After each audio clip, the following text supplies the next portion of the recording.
We are coming through this channel with information not only for the channel but for the collective, as we are all one and we are all connected as one source and being.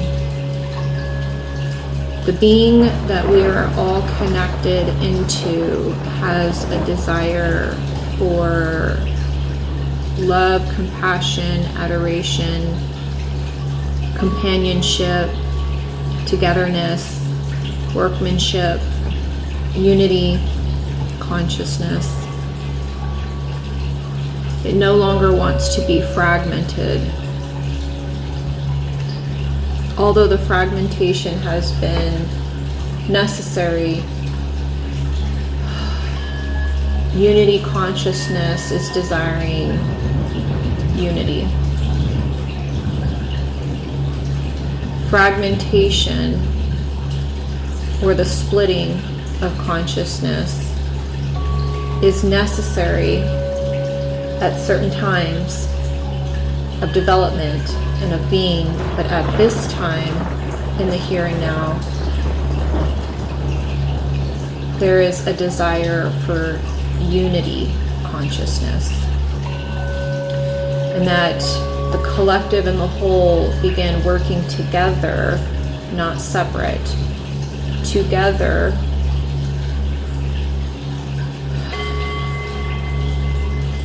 to spread a message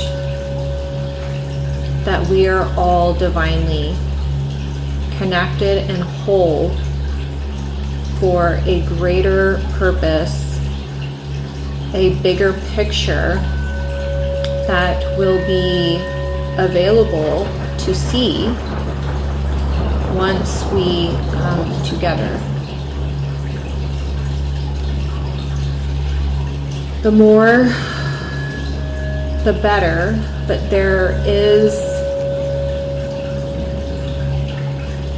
a natural order to every system, and there are specific beings or parts to the whole that need to come together first to continue to braid or construct the next dimension or level of consciousness, so that we can see the bigger picture of unity consciousness, not separateness or division. Separateness and division has its place. It's not to be looked at as bad or good. There is no such thing as bad or good, and this is the awareness that needs to first and foremost be intercepted by those that hear the calling for the unity consciousness. As the ones who hear the calling assort themselves appropriately to the whole, to the greater good, they are like leaders, but not in the formal sense. A leader is not someone who takes loosh. A leader is not someone who takes energy from others. A leader is not someone who feeds off people. A leader in the sense that what is needed here and now are beings who have attained an inner awareness, so much so that they know themselves so well, they have a grasp of what others are going through. They have compassion, they have understanding, they have boundaries, They have an awareness unlike most. Because they've done the inner work, they are not leading the others to the innermost parts of themselves. They are leading others to the innermost parts of themselves, not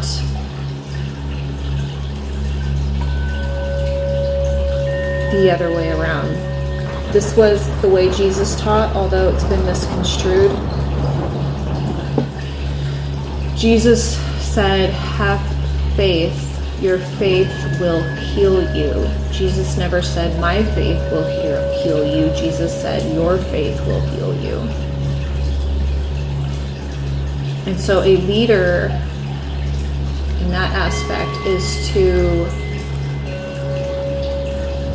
lead others to the inside of themselves, to find what they need to find inside of themselves. It's inside of them. It's not on the outside. It's on the inside. And that is where we are going when we travel into the awakening or dimensions. We are going inward into the places within us of self-discovery, which is a time warp, which takes us through time to not only the past, but the future, which is all here and now. It's all inside of us because we are the observers. The observer is the one who makes it so. The I am, the great I am. We are all the great I am. We are all observing. And we observe observers. Which this information is then passed through the cloud, which really is a spacecraft, an alien, not alien in the sense that it's foreign, as we are all connected, but alien as in we don't quite understand. These alien spacecrafts that are in the shape of clouds. The information is passed to the cloud, which is an alien spaceship, taking the information of our consciousness and awareness, the observer information, the observer observing the observer. It goes to the alien spaceship, where this information is not only stored but shared amongst others, as it is truly insightful and for the greater, when I say good, the greater good of all, but it is for the research and examining, and like a scientist, it's under a microscope. Everything is being witnessed or examined. It's the great experiment, the grand experiment, but not an experimentation in the sense of being used. It's an experimentation in the sense of this information is helping many. It's helping the whole. The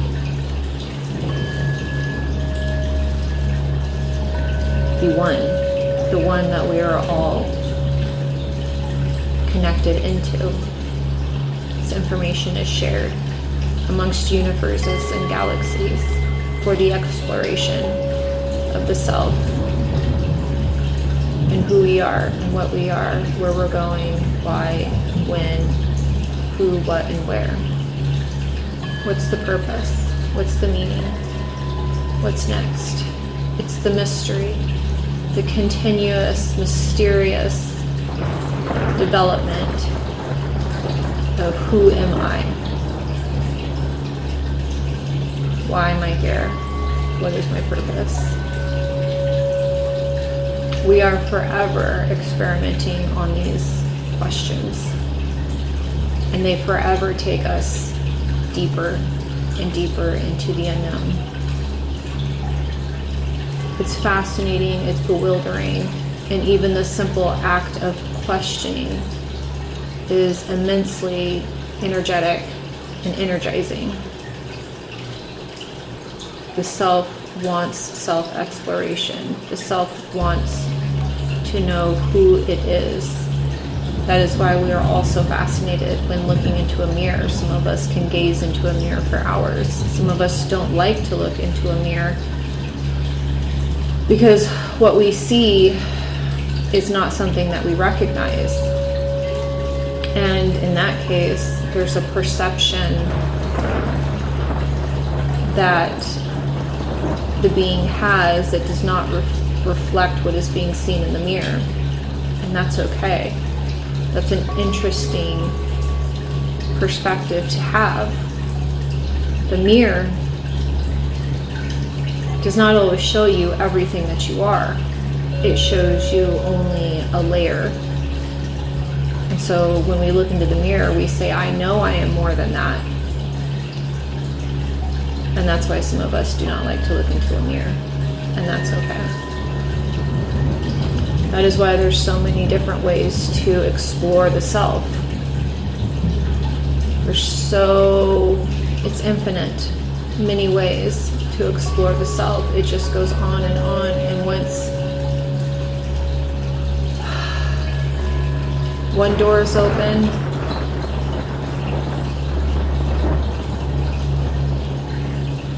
another one appears. There are many rooms, as Jesus said, in my Father's house.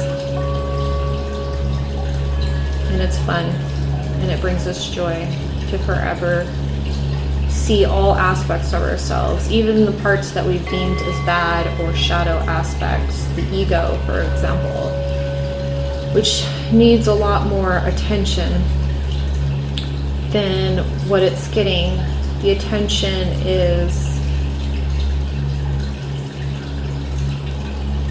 disturbing in the sense that many are disturbed by the ego. And once we realize the ego is your best friend, the ego has been saving you.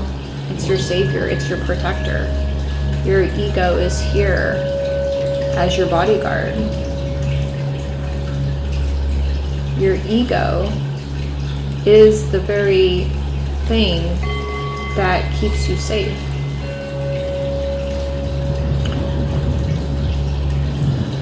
What needs to be examined further is when the ego is telling you to act or behave in a certain way.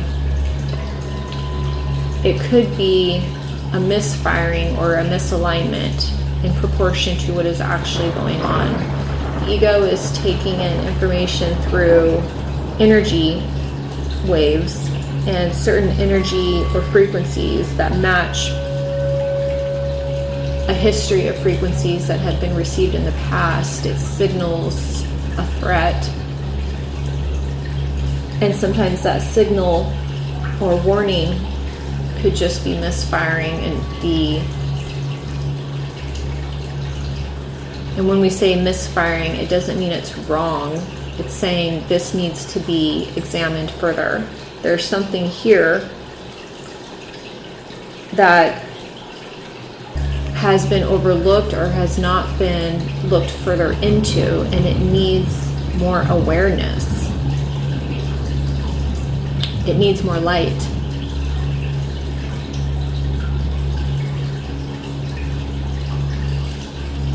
It needs more love.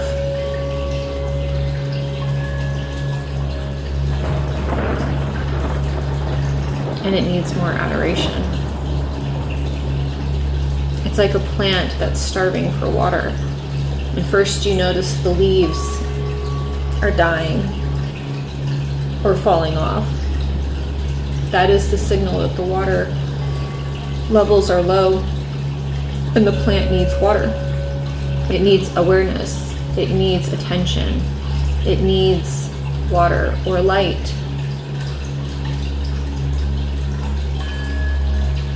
If it continues in the dark, dehydrated, it will shrivel away and die.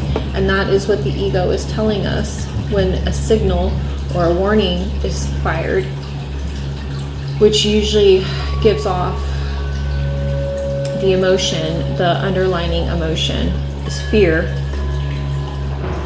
that a part of the body is lacking a nutrient or an energy or a vibration or a frequency to help sustain itself in that type of environment.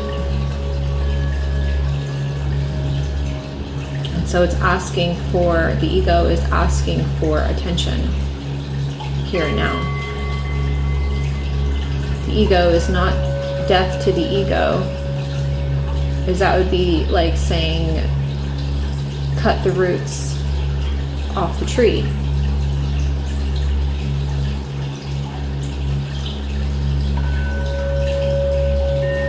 The ego is significantly important. All parts of the human are significantly important. All parts are designed with specific intentions. Nothing about the human is unintentional, and nothing about the human is a mistake.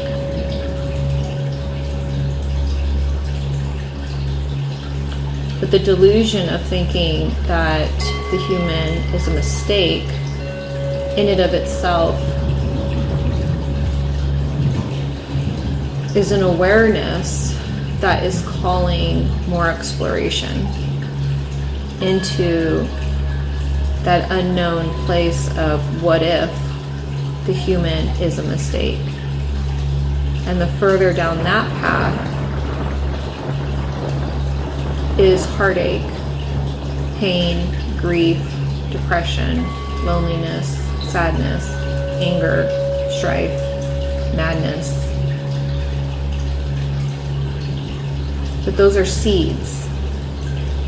We're allowed to go down any path we like, as every path has a seed of information. And those are seeds. Once those seeds are planted and they're allowed to fully express themselves, on the other end of fear is joy. If I plant the seed of fear into soil, into the ground, like you would put a dead body or a carcass 6 feet underground,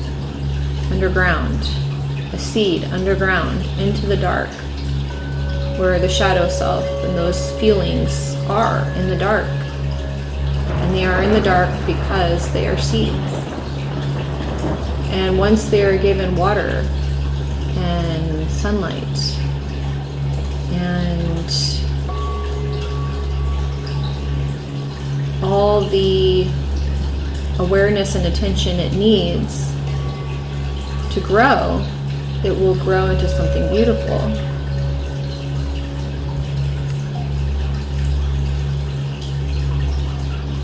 So none of those feelings are bad. They just need a full expression. They need light and they need water. And they need to be planted into the ground, into soil that is fermented.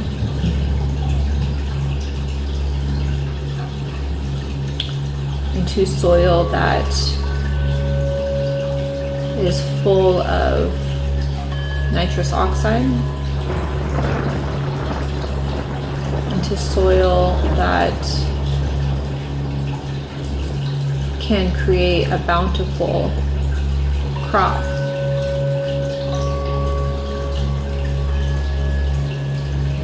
And that's what we are doing with our emotions. We are creating a garden. Some seeds take longer, and depending on the season, some do not grow all year long. Some grow to a certain height or for a season and then die. Some it could take years before they bloom.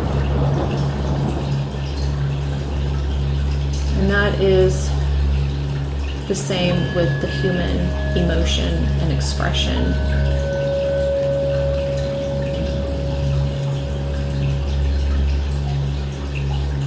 And it's beautiful. And it's all perfect timing. Thank you for allowing this message to come through. We're always here with you, inside of you, here and now.